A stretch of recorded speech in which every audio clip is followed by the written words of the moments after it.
आज का हमारा टॉपिक है meaning and definitions of marketing.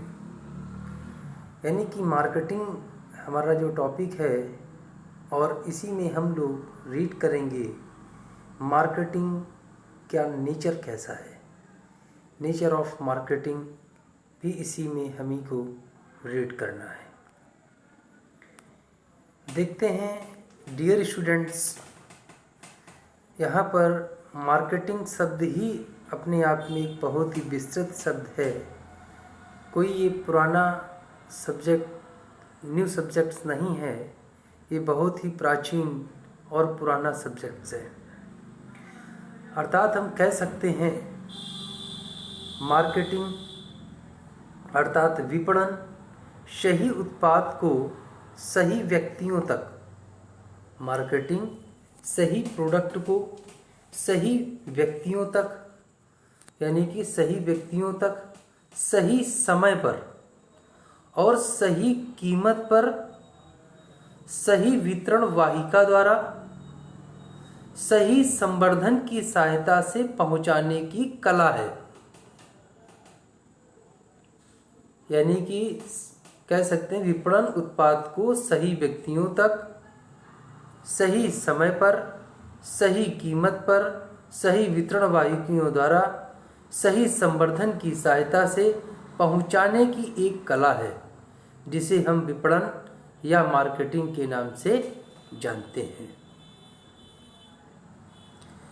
बात करेंगे यहाँ पर डॉक्टर पी.एल. टॉन्डन ने इस डिफिनीशन को यहाँ पर बताया है। डिफिनीशन क्या है? We are essentially a marketing company successful. Marketing is our life blood. यहाँ पर इस कंपनी को ब्लड की तरीके, एक बॉडी में ब्लड की तरीके बताया है। जिस तरीके से हम लोग कहते हैं बॉडी में सबसे मेन पार्ट ब्लड का ही है, क्योंकि ब्लड से ही सारी रक्त वाहिकाएँ संचालित की जाती हैं। ठीक उसी प्रकार से किसी भी बिजनेस में अगर मार्केटिंग सही तरीके से नहीं होती है तो फिर उस बिजनेस का इम्प्रूवमेंट नहीं हो सकता है। बिजनेस को इम्प्रूवमेंट करने के लिए मार्केटिंग का होना बहुत ही ज़रूरी है।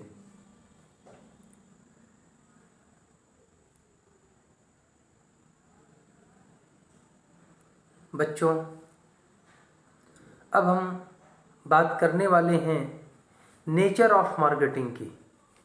नेचर ऑफ मार्केटिंग यानी कि कहने का मतलब है कि इसकी प्रकृति कैसी है। मार्केटिंग की प्रकृति कैसी है? मार्केटिंग की प्रकृति के बारे में हम लोग जानेंगे। नेचर ऑफ मार्केटिंग, तो मार्केटिंग के विषय में जो भी तथ्य हमारे पास हैं वो बहुत ही इम्पोर्टेंट्स हैं। ह्यूमन एक्टिविटी इसका पहला पार्ट है। ह्यूमन एक्टिविटी का मतलब होता है कि मानवीय क्रिया। मानवीय क्रिया यानी कि ऐसा प्रोसेस जो व्यक्तियों के द्वारा कंप्लीट किया जाता हो।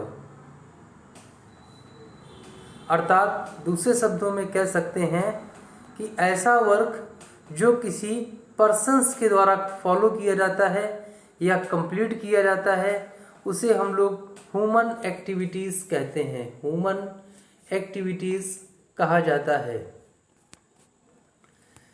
नेक्स्ट पॉइंट है हमारे पास एक्सचेंज प्रोसेस, जिसे हम लोग कहते हैं विनिमय प्रक्रिया। विनिमय प्रक्रिया का मतलब होता है कि वस्तु के बदले वस्तुओं को लेना। एज एग्जाम्पल मैं कह सकता हूं कि मेरे पास 5 kg आयरन है और किसी को कॉपर की ज़रूरत है, या मुझे कॉपर की ज़रूरत है और मैं अपना आयरन देकर कॉपर ले सकता हूँ। या दूसरे शब्दों में कह सकते हैं हमारे पास राइस है और मुझे नीड्स है वीट, गेहूं की, तो मैं वीट दे सकता हूँ, गेहूं दे सकता हूँ। गेहूं ले सकता हूं चूंकि मुझे नीड है, और बदले में उससे मैं राइस या चावल दे दूंगा। तो इस तरीके से बेटे यहाँ पर देखें एक्सचेंज प्रोसेस, यानी कि हम अपनी आवश्यकताओं को विल बी चेंज्ड, एक्सचेंज करेंगे, चेंज नहीं करेंगे, एक्सचेंज करेंगे, अपने गुड्स को देंगे और उनसे दूसरा गुड्स रिसीव कर लेंगे, एक्सचेंज कर लेंगे। इसी को हम लोग कहते हैं एक्सचेंज करना। अगला हमारा टॉपिक है सोशियो इकोनॉमिक एक्टिविटी। सोशल, इसको बोल सकते हैं social economic activity. Social economic या सोशल मीन्स होता है सामाजिक, और इकोनॉमिक मीन्स आर्थिक, और एक्टिविटीज या प्रोसेस यानी प्रक्रिया, सामाजिक आर्थिक क्रिया। यानी कि अगर हम बात करें सामाजिक आर्थिक क्रिया की, तो यहाँ पर बहुत ही अच्छा टॉपिक है, क्योंकि समाज से हर व्यक्ति जुड़ा है, हर वस्तुएं समाज से ही जुड़ी हुई हैं, और जब सारी तत्व समाज से ही जुड़े हुए हैं तो जितनी भी एक्टिविटीज प्रोसेस होती है वो सारी समाज से ही होती है। अब हम बात करेंगे सोशल वर्क, क्योंकि जो भी हम मार्केटिंग करने जा रहे हैं, मार्केटिंग में हमें लोगों की सुविधाओं का ध्यान रखना पड़ेगा कि लोगों की किसी भी प्रकार की प्रॉब्लम ना हो, लोग क्या चाहते हैं, उनकी रुचि क्या है, इस तरह से उनकी पसंद क्या है, पहले के समय में लोग क्या पसंद करते थे, आज के समय में लोग क्या पसंद कर रहे हैं, और इसके साथ साथ क्या फैशन है, मतलब जिस चीज़ का, जिस वस्तु का या जिस प्रोडक्ट की आप सेलिंग करते हैं, लोग उस प्रोडक्ट में उनकी क्या डिमांड है, मेन फैक्टर यहाँ पर आता है। अगला है डायनेमिक प्रोसेस। डायनेमिक प्रोसेस का मतलब होता है गतिशील प्रक्रिया, और पहले भी कह चुके हैं मैनेजमेंट या मार्केटिंग जो भी है ये टू बी कंटिन्यू प्रोसेस है, ऐसा प्रोसेस है जो कंटिन्यू चलता रहता है, ये समय के साथ साथ अपने आप को चेंज करता रहता है, वस्तुओं की डिमांड के अनुसार ये इसमें परिवर्तन आता रहता है और निरंतर परिवर्तन होता रहता है, क्योंकि व्यक्ति की पसंद हमेशा बदलती रहती है, पसंद के आधार पर इसमें परिवर्तन आ जाते हैं। अगला है आर्ट एंड साइंस बोथ। बिल्कुल सही बात है, क्योंकि जो इकोनॉमिक्स है वो भी किन्हीं या किन्हीं सिद्धांतों पर काम करती है, और हमारा मार्केटिंग इकोनॉमिक का एक पार्ट है। एक तरह से देखें तो दोनों एक दूसरे के पूरक हैं। आर्ट इसलिए कहा जाता है क्योंकि हम अपनी किसी भी प्रोडक्ट को सेल करते हैं, लोगों को समझाते हैं, उनके मोटिव के बारे में बताते हैं, फिर हमारा प्रोडक्ट बनकर तैयार हो जाता है, और उसको किसी न किसी प्रिंसिपल के बेस पर करते हैं। इसीलिए कहा जाता है कि जो भी नेचर है इसके साइंस एंड आर्ट बोथ हैं, दोनों हैं।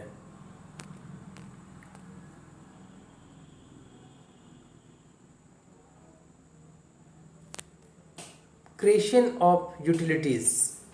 Creation of utilities, creation create करना, यूटिलिटीज मीन्स आवश्यकताओं को। बात करेंगे उपयोगिताओं का सृजन करना या आवश्यकताओं का उद्गम करना। अब व्यवसाय में, मार्केटिंग में नीड्स, यानी कि आपको किस वस्तु की नीड है, आप क्या चाहते हैं, ये नीड्स आपको मार्केटिंग के द्वारा पता चलती है। पब्लिक की डिमांड क्या है, ये सारे तथ्य जितने भी हैं, क्या आवश्यकता है, नीड्स है, क्या चेंज आ रहे हैं, ये सारी पॉइंट्स को जो मार्केटिंग का पर्सन है वो ये सारी समस्याओं को इंडिकेट करता है उत्पादक के सामने, जो वस्तु को बनाता है और फिर से प्रेजेंट करता है। अगला है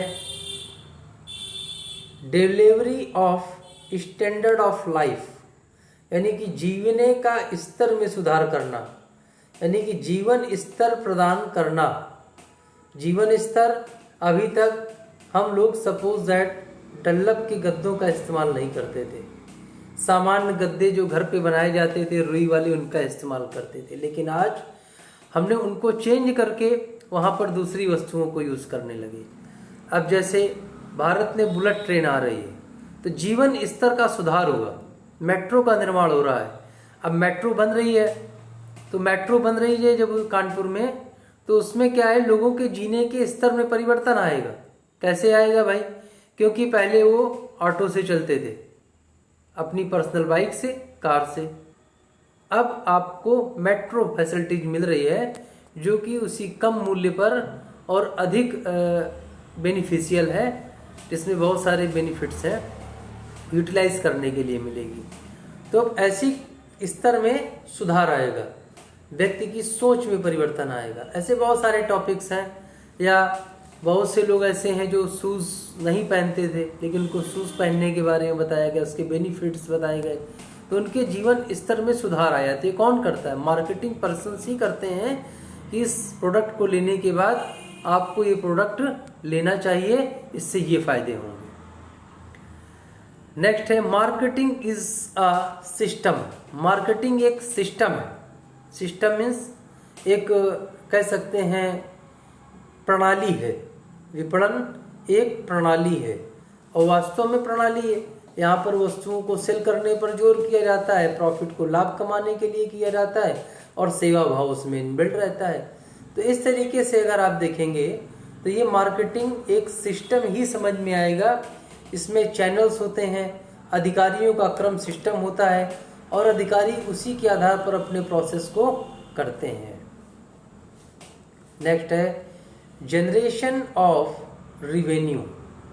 जनरेशन ऑफ रिवेन्यू, अब यहाँ पर हम बात करेंगे आय का सृजन, जनरेट करना है। Generation, generate of revenue, revenue का उद्गम करना, सृजन करना या रिवेन्यू को बढ़ाना। जब आप मार्केटिंग करेंगे, वस्तु को बेचेंगे, तो आपके पास आपका कमीशन आएगा, जिससे आपके जीवन स्तर में सुधार आएगा।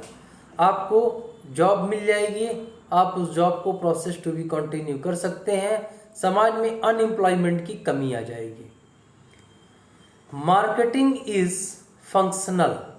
मार्केटिंग है फंक्शनल, फंक्शन है। फंक्शन का मतलब क्या होता है? मार्केटिंग किस तरह का फंक्शनल है? भाई फंक्शनल बता रहे हो, मार्केटिंग इज फंक्शन। तो फंक्शन करता है, क्रिया करता है। तो कह सकते हैं ग्राहकोन्मुखी है, यानी कि बहुमुखी है। फंक्शनल है, क्रिया विधि, यानी कि मार्केटिंग जो है बहुमुखी है और ये अपने कार्य को टू बी कंटिन्यू करता रहता है और इससे इसका कोई स्कोप बहुत ही ब्राड है, विस्तार से इसका सृजन किया जाता है।